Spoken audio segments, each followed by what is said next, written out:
Welcome back to another episode of Better Than I Found It, the podcast that is all things college golf. You're listening to Baylor golf coach Mike McGraw. Today's guest is former University of Oklahoma golfer and current Korn Ferry Tour member, Charlie Saxon. Charlie and I first met way back when I was the golf coach at Oklahoma State, and he had attended my golf camp 3 consecutive years. Alum Bratton and I couldn't help but notice he was improving with each return trip to Stillwater. Now, just as his junior career developed, the same thing happened in college, and the pattern is repeating itself in his professional career. He just keeps getting better and better. Now, the Japanese word for improvement is kaizen, K-A-I-Z-E-N. Charlie exemplifies this term as well as anyone I know. He talks about how and why he has continued to get better, and even he will admit that although the term has become somewhat cliche, he definitely trusts in the process of getting better. Charlie and I also talk about the role his faith has played in his career. Give it a listen. I think you'll enjoy.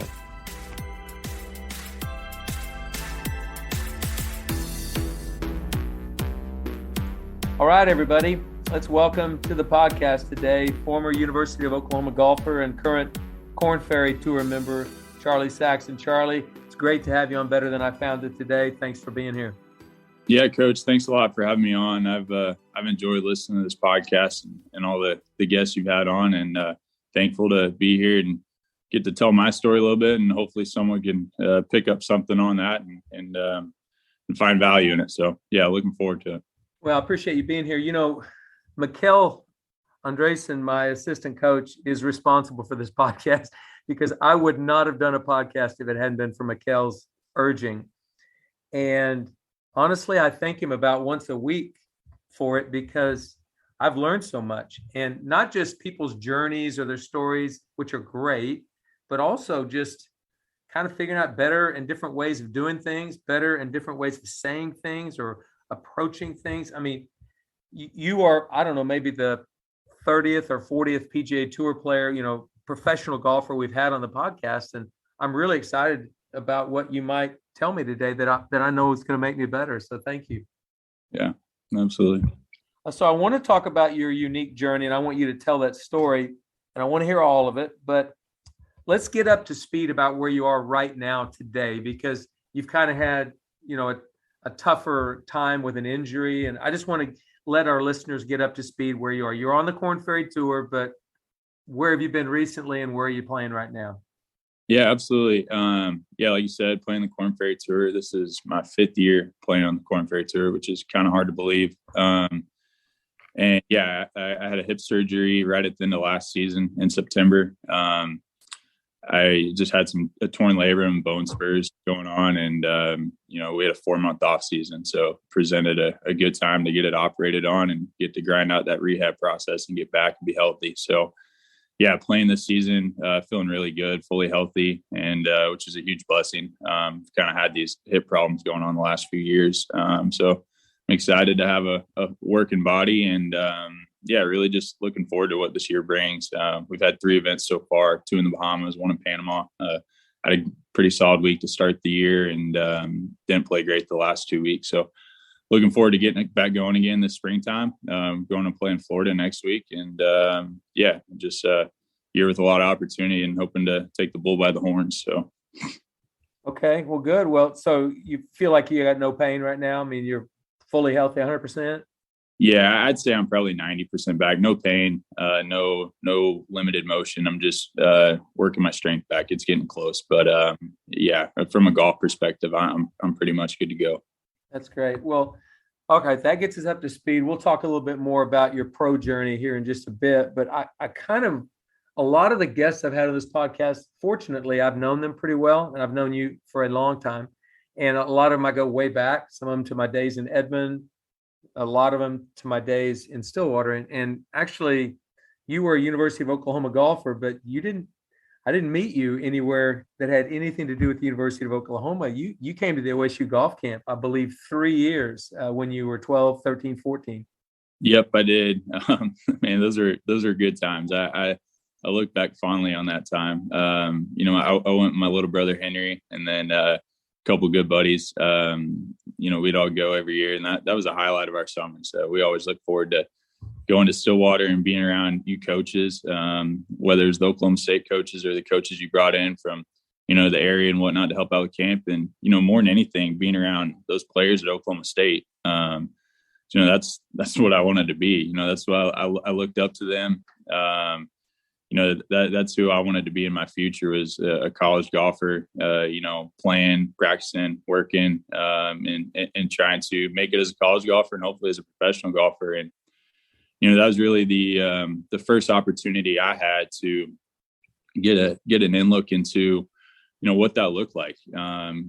Golf camp was great. It was a relaxed environment, and, those guys were all out there having fun, but when they weren't out there being counselors and whatnot for our golf camp, they were out there practicing. It was the middle of their summer times and they had their games to work on. And it was just, it was great to see firsthand the commitment they put into their golf games, hearing about it from their perspective when they talk to us campers.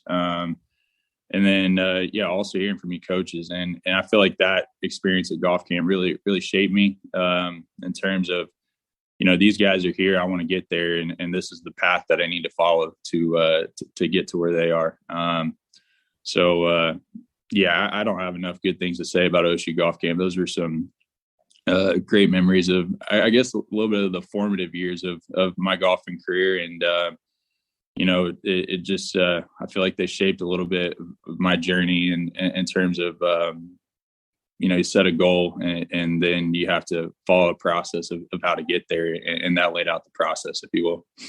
That's great. Well said. Actually, you played right into exactly what I wanted to tell our listeners. A lot of parents will call through the years and say, my son really wants to go to a golf camp where he'll learn to be a great player and he'll learn. And I say, well, hold on a second. We can't teach him in 3.5, 4 days how to be this tour player. What we can do is ignite a fire, a flame inside him, get him excited, get him to listen to stories about what you do to become a good player one day. We're not going to make you a good player that week, but I love the fact that you said, you know what, it showed me exactly a pathway of where I want to go someday. But I will tell the listeners right now, when you came to the golf camp the first year, you weren't all that good. Wow. Alan Bratton told me he didn't remember you getting a ball airborne. I don't either, honestly. Now that's maybe a little stretch and you want to defend yourself right here. When you were 12, you weren't necessarily an expert golfer. No, it certainly wasn't. I might have done a little bit better than just rolling them along the ground, okay. But I certainly wasn't an expert golfer by any stretch. And I had a lot of getting better to do.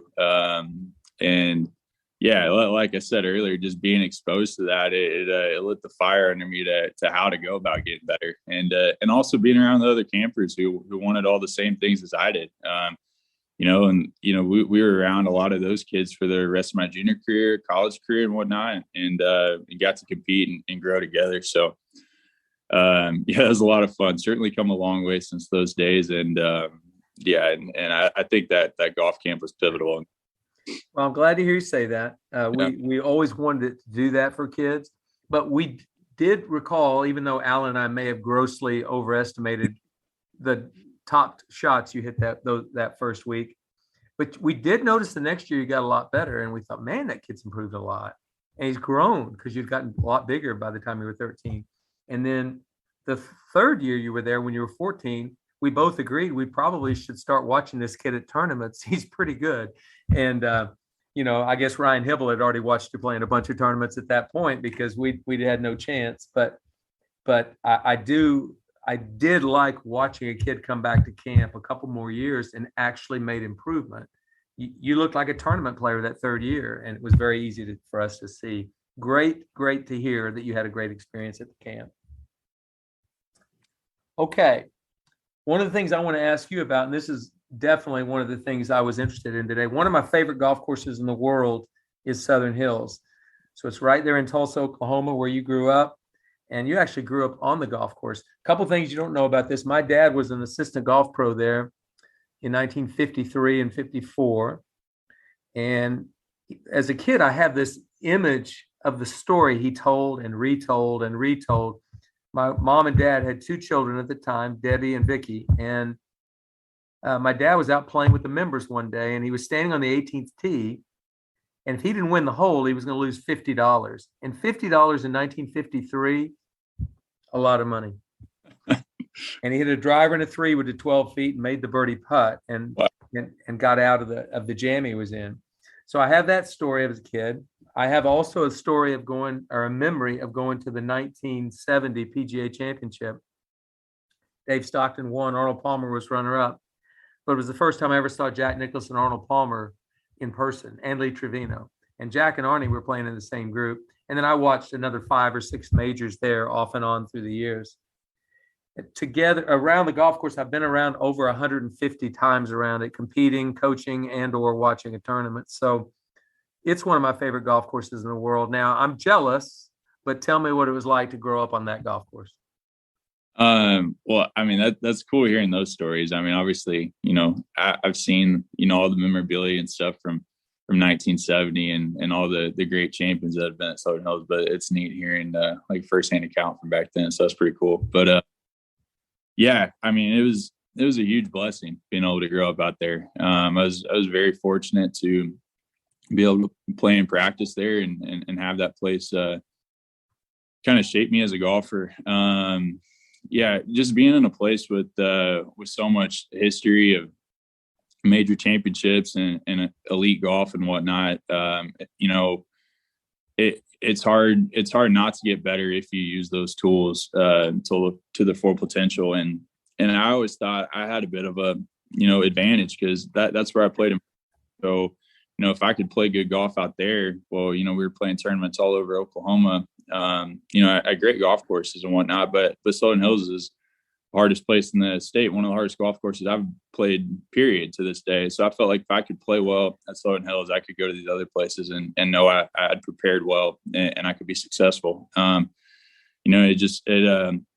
design of that golf course, you can't really fake it around there. You got to use strategy to get around that place. It's not just hit it hard and hope. And so I felt like I learned how to, break down and dissect golf courses a little bit at a younger age than I might have otherwise. Taking what the golf course gives you, playing to the corners, hitting the appropriate shots. And then out at Southern Hills, you absolutely cannot short side yourself. And so I learned to maybe play a little bit more disciplined than I would have before. And, we had a great group of guys out there to play and compete against and practice with. And so that was a lot of fun. My parents would drop me off in the mornings, first thing. And we'd be out there all day, just playing, practicing, competing. And over the years, just slowly got better. But yeah, that place is amazing. And I'm fully looking forward to watching the PGA Championship there this springtime. That was a huge goal of mine when I heard that was announced, was to qualify for it. I wrote it up on my mirror in my bathroom and everything. And unfortunately, I won't be playing. But I know there'll be many more major championships along the way. And, just the opportunity to potentially play one at Southern Hills one day. I mean, that'd mean the world to me. And that certainly drives me. So while it'd be a little bit bittersweet watching that, I'm excited for the club. I'm excited for them to have another big tournament there. And I know it's going to be a lot of fun to watch. I grew up 2 hours away or an hour and 40 minutes away in Ponca City. And to know that one of the best golf courses in the world was just in your backyard. I caddied the 1977 U.S. Open, which was a blast. But and I actually got through the local qualifying of the U.S. Open one year there, made it in a playoff, 10-man playoff for 8 spots. So I have a lot of great memories of playing, coaching, watching, everything there. But I want a couple of memories from you. What's your first time you broke 80? What age? Golly, I was probably 9 or 10. Yeah. Mm-hmm. And you remember it? Not specifically, no. Okay.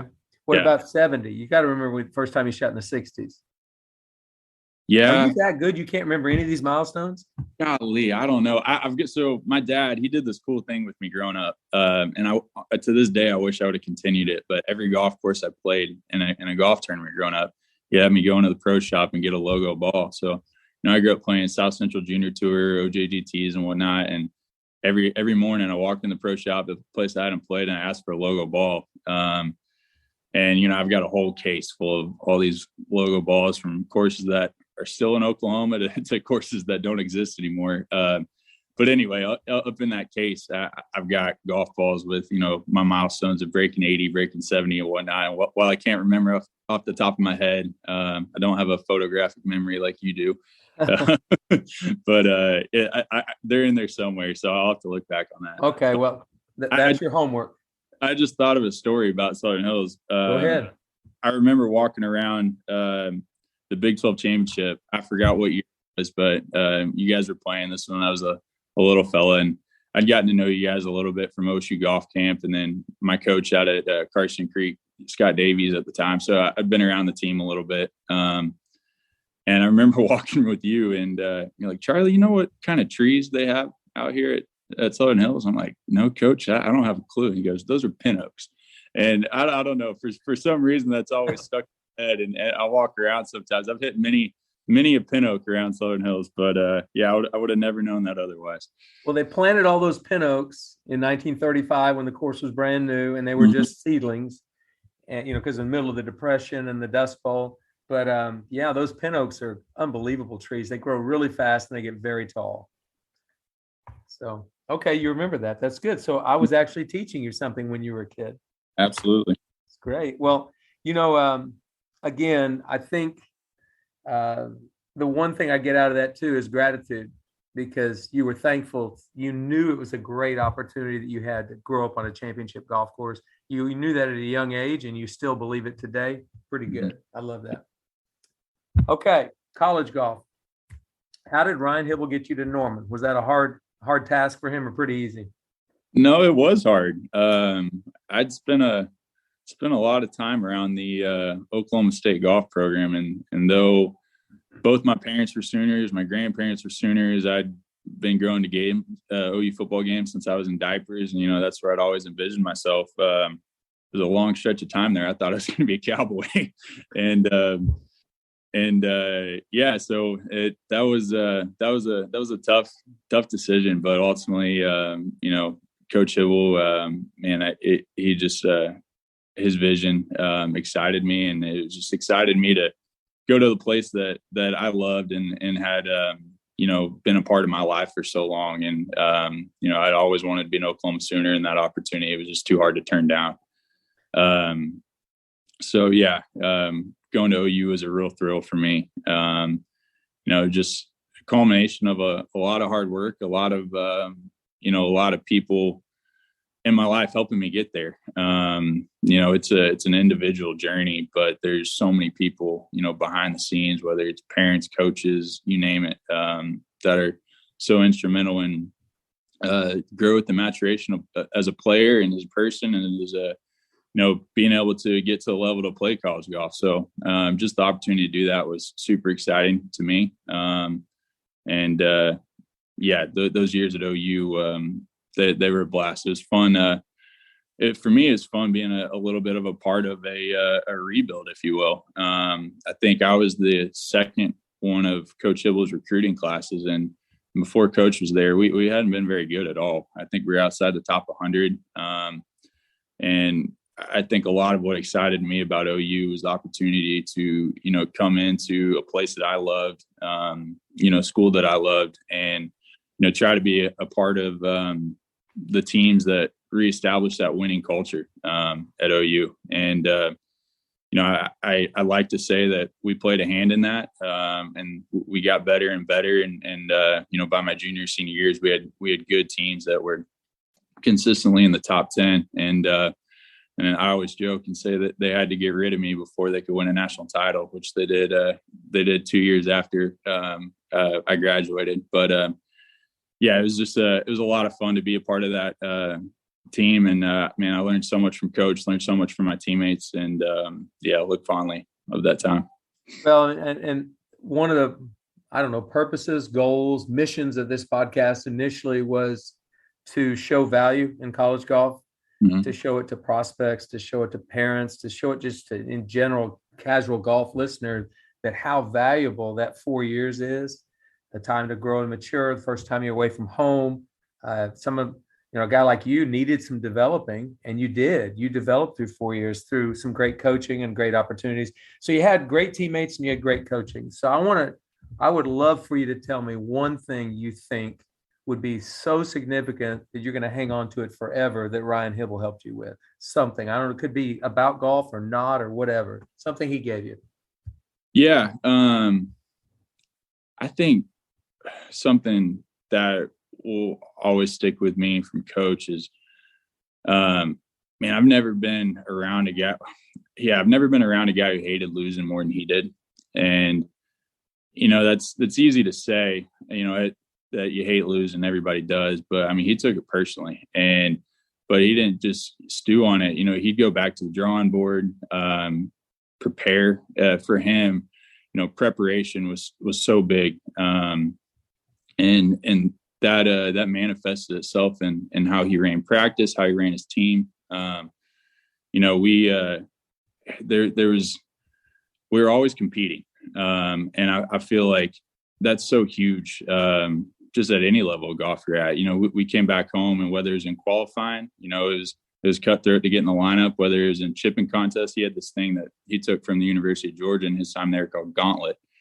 And it'd be these chipping contests around the green with the teams. And we didn't want to lose to each other. And it just developed a little bit of an edge where, if we all don't want to lose to each other as much as the other guy, we're going to continue pushing each other to be better and better. And it was, it wasn't something that was divisive in our team. It was something where we could rally around each other. And, I don't want to lose to that guy. He don't want to lose to me. And through that, we just pushed ourselves to new heights. And, that's a culture that Coach Hibble inspired. And also just the value of being gritty and feisty out there. It's in golf and shoot in life. Like it's not always going to be perfect. Your best laid plans don't always fall out how you think they're going to. And shoot, there's so many days on the golf course where I just don't have it. And that quitting or laying down, that just wasn't an option playing for Coach Hibble. And he expected excellence. He expected the most out of you every day. He gave it to his players. And because we saw him give it to us players every day, we in turn wanted to give it to him and give it to ourselves and give it to our school. I continue seeing it in the players he recruits and grooms and puts out. And there's just a bunch of gritty, feisty golfers who really want it. And they're going to give you everything they got. And so, yeah, those are some of the really valuable elements that Coach Hibble instilled in me and that I try to, continue to use in my professional journey. Well said. Very well said. I think that's going to kind of lead nicely into the next question I have for you, Charlie, which is the teammates. You had some teammates that I think probably, even though you guys are all individuals and we all are, but he recruited for a reason, like-minded kids that are competitive or would be competitive. So the same sort of vein, I want you to tell me some of the things that your teammates taught you. And I know they'll lead a little toward what Coach Hibble just taught you there, but I mean, like, you had great teammates and you guys pushed each other. What are some things you remember that you took with you to pro golf? Yeah, I was absolutely blessed to have some great teammates. Some guys have gone on to do some pretty cool things in golf. Some guys have gone on to do some pretty cool things outside of golf. I played with Abe Answer is probably the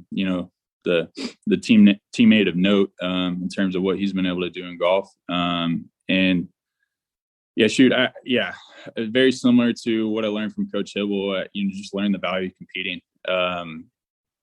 Learn the value of, like I said earlier, whether it's chipping contests, putting contests, some game we created, ball striking, wedge pits, qualifying, we were always competing and pushing each other. And I just think there's so much value in that. You can practice on your own. You can have your own games, competing with yourself and stuff like that. But actually going head to head, putting it on the line, and exposing yourself against another peer. I think that's the closest thing to real competition that you can do. And we did that a lot when I was at OU. And then also I learned that, there's a bunch of different ways to skin a cat.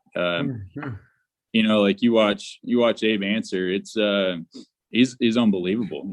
He hits it incredible. Great short game. He was a terrible putter in college, and now he's just turned himself into a very nice putter. But a lot of what he does is a little bit unconventional. It wouldn't necessarily be how you would teach it. Another one of my teammates, Max McGreevy, who's playing on PGA Tour right now. If you were to write a book on how to play golf, or how everything's supposed to look, he certainly wouldn't be that. But he's an unbelievable player, and I tell people all the time, a lot of what makes Max good is that the stuff I was talking about with Coach Hibble. If there's if you could quantify strokes gained grinding, he would be leading the tour in that. And so yeah, I just learned that it didn't have to be perfect. You don't have to have a perfect golf swing. You don't have to have a silky putting stroke. You don't have to have this wonderful chipping and pitching motion. You just got to find what works for you, and own it and believe in that, and just know that that's going to be good enough, and keep. And doesn't mean you can't keep getting better within that, and keep building to something greater. But just knowing that just because someone else does it some way doesn't mean you have to do it that way. And so that, I don't know if I realized that at the time in college, but looking back on my college career, from having a lot more years of golf under my belt, I think that's a lesson I might have taken subconsciously. That is really, really good. I love hearing that. And again, value in college golf, why those teammates are important, why they're maybe the most valuable resource a coach can give a player is a great teammate. And Max was wonderful. I've had Max on this podcast before. But before we leave college golf, I want to bring my assistant coach, Mikkel, into this conversation. Mikkel, jump in there. You and Mikkel played in the Big 12 championship at Southern Hills in 2015, and I was walking with Mikkel. Let's do a little reminiscing, guys, right here. We, Charlie and I that week, I think we would have been about first off on that last day. We weren't exactly in contention that week, but joining this podcast today, talking to Charlie a little bit before, I do remember us playing together because Charlie's a member at Southern Hills, and I remember us talking about that. So we had a good time, but I think we made some bogeys. Yeah, the company is great. Golf was not so much, but it's a perfect example of how humbling the game can be. Going back senior year, Big 12 championship, Southern Hills, looking forward to it for a long time, and it kicked my teeth in. So glad I had you to share my misery with. Yeah, curious. A little more serious question there, Charlie. What do you think about that being your home course? Was that your senior year as well? Yeah. Just kind of building up the expectation for you there. Did it become maybe too big of a thing, or were you just not playing well that week? What was like your experience that week, since you've been looking so much forward to that? For sure. Yeah. I certainly think it could have been a little bit of both. I remember I wasn't playing fantastic, but I also remember, I'd made it a big deal in my mind. That had been underlined, starred, highlighted for, ever since they announced it, and I couldn't wait to get there. And playing in front of, friends and family at your own golf course when there's a lot of expectation attached to it, it's a different animal. And that was my first experience with that. And so, hopefully I get that opportunity again, but, hopefully I'm able to learn from that and take whatever, whatever I did learn from that in terms of how to handle that expectation a little bit better next time. Yeah, I think you did for sure. Cause we also played a few mini tours that I remember. I do believe our Q school pre-qualifier that fall was the same up in Nebraska somewhere. Yep. Yeah, that's right. Good place actually. And you've made strides since that time. So it's been really fun to watch you go, and looking forward to watching you go on the next few years as well. Man, I appreciate that. Well, let's move on from there. A nice segue, Mikkel. He's really good at that. He's my engineer. Nice segue into your pro golf career. So when I look at your pro golf career, I've watched it develop, and it's been great. And you're obviously in a good spot right now. But I think one of the most significant things you did was go to PGA Tour China. That's a huge commitment. That's not easy travel. You'd go over for 3 weeks and come back for a few weeks, and go over for 3. I mean, it was not easy. But tell me, or tell my listeners about that experience and how it helped build the player you are today. Yeah, that experience was huge for me. When I graduated college, and I had pro golf on my mind, I thought I could eventually be a player that was PGA Tour quality, PGA Tour capable. But I knew I wasn't there yet. And, honestly, looking back on it, one of the best things that happened to me was that first year out of school, not getting through Korn Ferry Tour Q School, and forcing me to have to go play one of those developmental tours and cut my teeth, if you will. I remember, I remember going into that year thinking, okay, if I can just be better at the end of this year than I was at the start of this year, I will have accomplished my goal. I didn't really know what to expect. I didn't know how I didn't know where I stacked up. I'd made myself into a good college golfer, not a great one. And I just knew I had to get a lot better. And I knew that wasn't going to happen overnight, and it was going to be a bit of a process. And I needed to just, be okay with playing the long game a little bit. And so, yeah, it was honestly just a crazy story how I even got to China in the first place. I wanted to play PGA Tour Latino America. That was my initial intention. China seemed way far off. And I guess I didn't quite understand how fast the Q School sites fill up. So I signed up, a couple hours after it opened up, and I got waitlisted in like 50th or something in Argentina. So I'm like, well, that's a bummer. Like, can't play there anymore. So I was like, okay, what's my next best option? And, I was like, well, I could go to China. And so like, what the heck, let's do it. So I signed up for Q School in Kunming, China. Went over there and played, and had a great week and won. And while I was over there, I get an email from PGA Tour Latino America saying, hey, like, you've been unwaitlisted. You're into the site in Buenos Aires. First round's next week. I was like, well, like, why not? And so I flew straight from Kunming to Buenos Aires. It was, I think, a 46-hour travel experience. I went, Kunming to Beijing to LAX to DFW to Buenos Aires. And I showed up on Wednesday down there in Buenos Aires, just in a complete haze. Had no idea what time zone I was in, what meal I was supposed to be eating. And, I stumbled through 9 holes of a practice round, and I got like a 6:45 tee time the next morning, and I ended up getting a card down there as well.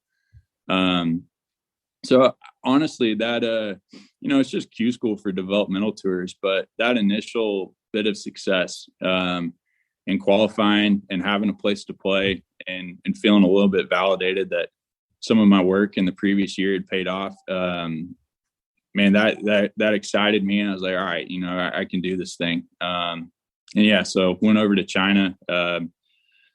Well, I played 4 events in PGA Tour Latino America that spring, and I played fine, but for some reason something was calling me to China, and I decided to throw in the towel on PGA Tour Latino America season, and I was like, I'm gonna put all my eggs in the China basket, and I sure am glad I did.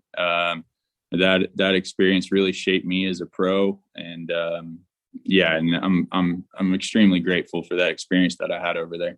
Did you get your Korn Ferry card straight from the PGA Tour China? Yeah, so I finished second on that money list. I had there's kind of 2 seasons. It was like a little springtime season, and then we had a break in the summer. Then we went back for the fall, and I had a solid springtime season, and it was building. And it just, I remember we were in Chengbaishan, China, and it's funny, you remember like these little things they seem so meaningless, but in the long run in your career, they were kind of things that got you over the hump. But I'd put myself in contention a couple of times and had, pretty mediocre Sundays. And I remember I got in contention that week, and I shot bogey-free 68. And while I didn't win, I finished third. And that really just sparked me and it kind of got me going, like, okay, like when all the the chips are down and it matters, like, I'm ready to go. I can play. And I went on to have a great fall when we came back from the break with that little bit of confidence I gained. Ended up finishing second on that money list. And that got me my Korn Ferry card, which I promptly lost the next year and had to go back to China again in 2018. But yeah, anyway. Well, so I mean, it's a journey, and a lot of kids don't understand that. They think they've got to come out and be a tour star right from the start, which happens. I mean, Victor Hovland, Colin Morikawa, Matthew. I mean, you could go through the list. It does happen occasionally, but most of the time there's a learning process. I remember a really good player at the University of Oklahoma named Kevin Muncrief. Kevin was one of the few true athletes that I'd ever seen playing college golf in those days, and he was a good college player, could slam dunk a basketball, all of that. But he got out and he got his PGA Tour card right out of the blocks the first fall that he went to tour school. In those days, you could go, you just went straight to the tour school, that type of thing. Unfortunately, he didn't have a year of developmental tour like playing the Nike Tour, the Ben Hogan Tour, whatever it was. So he went straight to the PGA Tour. Every golf course was new. The whole life was new to him. And he had a tough year. I mean, a really tough year. And he never made it back to the PGA Tour. It wasn't long before he wasn't playing pro golf. And I keep on thinking, what would have happened if Kevin had missed tour school that year, played a mini tour and or a developmental tour, and been able to test himself and develop just like you've done? I mean, you're on the Korn Ferry. You're a full member of this tour. You've had some years to build up to that. So speak to that if you would. Yeah, absolutely. I think that's a great point that you make there. Yeah, like I said before, I didn't feel like I was ready coming out of college, and looking back, I certainly wasn't. And those developmental tours played a huge role in my maturation as a golfer. And as a person too. I mean, I've gotten to experience some amazing things, being able to travel the world playing golf. I think I've played golf professionally in 23 countries, which, I mean, without those developmental tours, I would have never had those life experiences. I've met some unbelievable people, made some lifelong friends. And so that's all been well and good and amazing. But from a golf perspective, coming out of school, it's a lot different than college golf. In college, your coaches take care of everything from the travel perspective. Basically, you just show up and, take care of your stuff on the golf side and on the school side. And a lot of things are taken care of for you. And you turn pro, and, there's no one doing that for you anymore. It's all on you. You're having to plan out your schedule. You're having to do your travel. You're having to, just a lot of things that you didn't really realize that went into it. You're having to take advantage, or those are on you now. And so, those first couple years playing on those tours, just learning how to, budget your time during a week, how to budget your energy. It sounds silly, but, playing golf 4 or 5 weeks in a row, it's taxing on the body, taxing on the mind. And in college, we'd play 1, maybe 2 weeks in a row at tops. So it's a lot different. And so being able to do that on a, maybe not the grandest stage over there in China, and being able to make mistakes and correct them and go along and slowly kind of piece it all together has been huge for me. And shoot, I mean, it's not like I got it all figured out now. I'm still learning, and I will be there the rest of my career. But I feel like no matter where you're playing, no matter where you are, it might seem, small to some, it might seem big to others, but there's always a lesson to be learned, and just an opportunity to better yourself. So that's just kind of the attitude I took to it.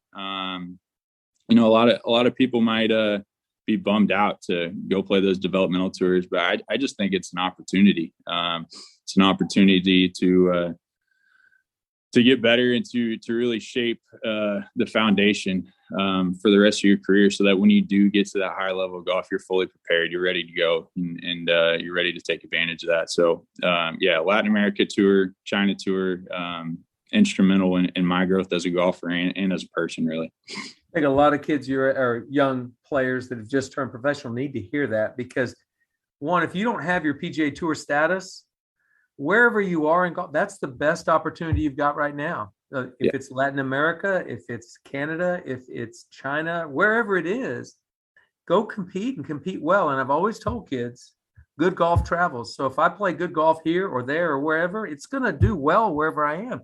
But the struggles, that's the thing I like to remind coaches, colleagues of mine, when your team is struggling and you're struggling, profession or whatever it is, you're going to look back in 5 years and go, you know what? If I hadn't had those struggles, I wouldn't be where I am today. They're necessary. They're just part of the process. So going through a hip surgery this fall, that wasn't fun. You didn't want to do that, but you're probably going to be stronger on the other side. So the struggles you've had, have you seen it that way or not?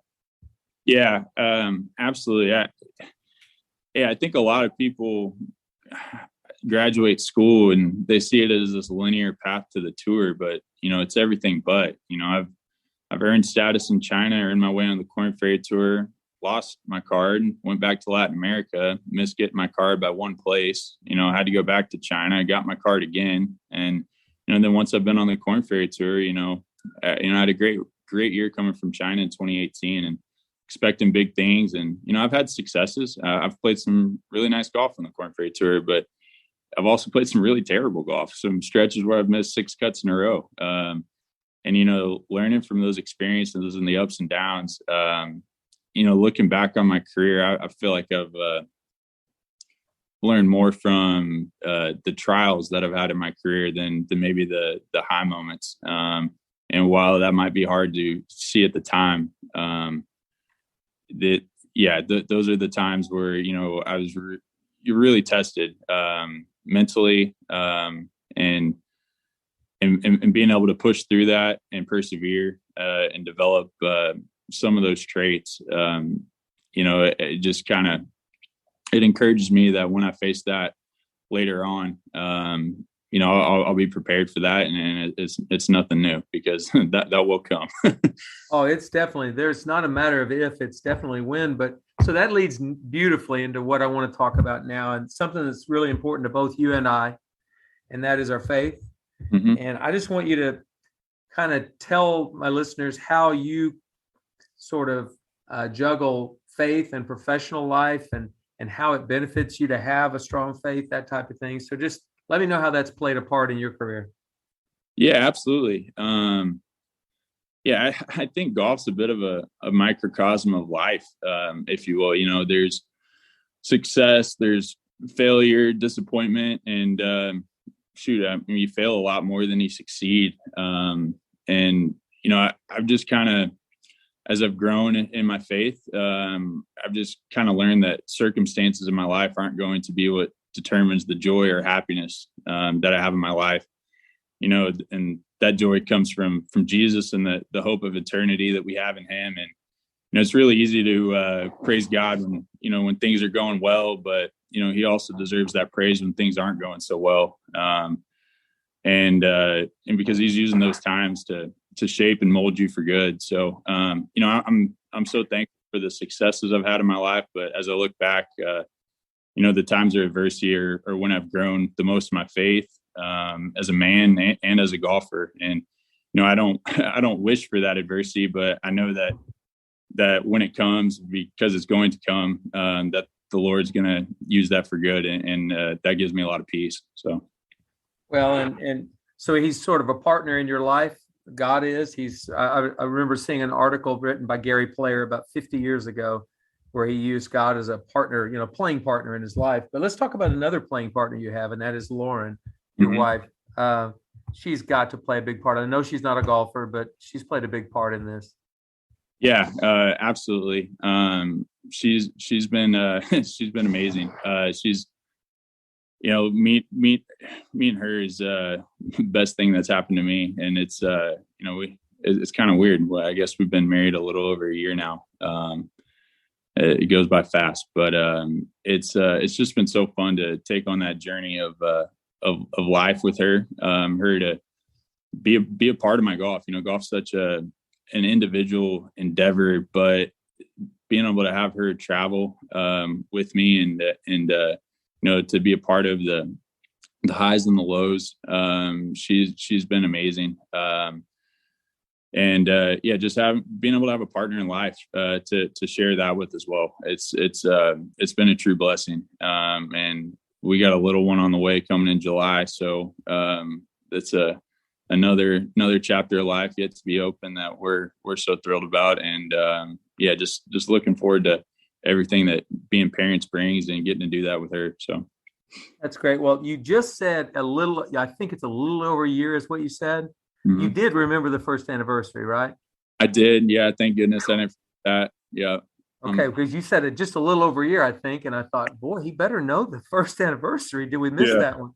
Okay. Mm-hmm. Well, good. I'm glad to hear things are going great with you and Lauren. And we certainly look forward to talking to you again once you've had the baby. That's wonderful. But so I've got a speed round coming up to end on. But before we go to that, and I haven't prepared you for that. Before we go to that, I want to ask a question of you, because I look at your career and I think, at 14, you couldn't have predicted you'd be a PGA Tour. You'd play professional golf for a living, because you can take the best junior golfer in the country and it's still a hard, ask at that point. But I like to ask the question of guys who are playing professionally, what advice would you give a 14-year-old? And it could be one or two pieces of advice, whatever it may be, to help that they want to play college golf and beyond. What would you say to them, to help them out? Yeah. I would probably say that, I guess it's pretty cliche, but trust in the process of it all. Like I feel like everybody, it's easy to do at any level of golf you're in. You look at the best, who, for the most part, there's always going to be someone who's better than you. And you look at them, you're like, man, how do I get there? And, I remember back in junior golf, there was guys kicking my teeth in, and, it frustrated me because I so badly wanted to be good. And my dad said, you keep working, you keep grinding, and you're going to get there eventually. And, some people might just be a little slow learners. I certainly am. It's at each level I've been to, it's taken me a little bit of time to get over the hump. Whether it's junior golf, I was not great and kind of finally got there, and college golf the same, and then professional golf the same. And I think if you just have a little bit of that stubbornness, that persistence, to know that, man, it doesn't all have to happen now, but if you keep doing the right things and putting in the time the right way and going about it the right way and working hard, that you're going to get better, you're going to improve, and you're eventually going to get there. So, take it from a 14-year-old who was no world beater by any stretch of the imagination. I had big dreams, I had high hopes. I wanted to be really good. And I wasn't at the time, but I kept doing the small things day in and day out to get me where I wanted to be. And, at each level I've gotten to, like I alluded to, I feel like I've been that same 14-year-old who really wanted to be good, but really wasn't, whether it was in college at the start of my career or whether it was when I was pro at the start of my career. And taking that stubborn mentality and being a stickler to the small things, that's paid a lot of dividends for me. And I feel like any young 14-year-old coming up, that could do the same. So you might have prefaced that by saying it's a little cliche, but it may seem that way because people have been saying it for a long time. But honestly, you just gave a great master class of how a 14-year-old should look at it. It's not going to happen overnight. And I tell that to young coaches. It's like, you think you want to be this Hall of Fame coach in 3 years, or you want to win a national championship or whatever. Those things might happen, but you just got to keep learning as you go. So I appreciate that advice for a 14-year-old. Now, the speed round, this is a lot of pressure on you because you kind of have to answer with a little bit of speed here. You can't be real slow. So are you ready? Sure. Yeah, I'm terrible at this, but let's go. Okay. Now, I'm going to ask the first question, but I'm going to qualify it. Your favorite professional sports team. I know Sooners, they will always want to say OU football, but you're not allowed to say that. What's your favorite pro sports team? I guess by default, then it's got to be the Dallas Cowboys. Okay. Yeah. Chick-fil-A or Chipotle? Oh, Chipotle. That's not even close. Attaboy. Remember the Titans or Shawshank Redemption? Ooh. Man, Shawshank Redemption. Nice. That's a good pick. I always like that. Favorite course you've played? Southern Hills. Thank you. Favorite PGA Tour player of all times? I'll go with two. I'll go with Tiger Woods and Payne Stewart for totally different reasons. Very good. I actually like both of those guys. Course you'd most like to play, but you haven't yet? Cypress Point. I want to too. And my twin sister Patty played as a freshman in college when she was at Oklahoma State. And I said, "Have you played any good golf courses this year?" And she said, "I don't know, someplace out there in California." I'm not. 5 minutes later, she finally came up with the name. It was Cypress Point. I was so mad at her because she didn't appreciate it. Okay, let's see. Tournament you'd most like to win? The next Korn Ferry Tour event. Ah, that's a good answer. Thank you for that. The kids will love that. How many holes in one have you made? I've made 3. 2 in competition. 1 last year in Boise. It flew in the hole. I was missing like a mile, and I slam dunked it in front of a couple thousand people. That was a lot of fun. Nice. Well, just the 6 for me. Don't worry about it. Man. Any special Ryan Hybl quirks? Because my players say I have a lot of unusual quirks. Do you give me the best one for Ryan Hybl? Yeah, it won't come over well on this podcast because it need video. But yeah, he always does this thing when he'll kind of take his hat off and scratch the back of his head. And when that's going on, you know something's up, and we probably need to make a birdie or two. So I'm glad you said that because I've actually noticed that quirk about him. I just never pointed it out. All right, choose one sporting event to watch. OU winning the national championship football game or Tiger Woods winning his 6th Masters? OU winning the national championship. I knew you'd say that. Yeah. If you have one round to play, just one. Are you going to play Southern Hills, your favorite course, or are you going to play Augusta National? Oh, boy. I'll stick to my guns. I'm playing Southern Hills. Those people in Tulsa are loving you. Final question. Dream foursome, you and 3 other players. They could be a dead or alive. 3 other players. 3 other players? Yes. Golly. I'll go my dad and my 2 brothers. Wow, that is awesome. That's Coach, awesome. I got to get in a speed round question here. Yes, sir. This won't come off very well since it's not video, just like the Ryan Hybl question. But when was your last haircut, Charlie? Actually, a lot more recent than you'd think. I got a little trim maybe a month ago, but it was I was looking pretty shaggy before that. It was time. It's looking good. It's definitely changed over the years. My next one was going to be, when's your next haircut going to be? But I think we kind of got an answer to that. We're going to trim it for a bit, huh? If my wife has anything to say about it, the next haircut will be sooner than later. So, well, if you're smart, you'll follow her advice on that. Number 2 is anybody my age that says I don't like your hair, Charlie, they're lying. They're all jealous. Okay. So, well, listen, this has been a pleasure. 1, just kind of catching up with Charlie Saxon, but number 2, it's just been a pleasure hearing your story and your journey, and I'm really looking forward to watching the next 20 or 25 years. So thank you for coming on today, Charlie. Thanks, Coach. I appreciate it. It's been a lot of fun. Been great talking with you and Mikkel, and looking forward to seeing you guys here in person, hopefully sometime soon.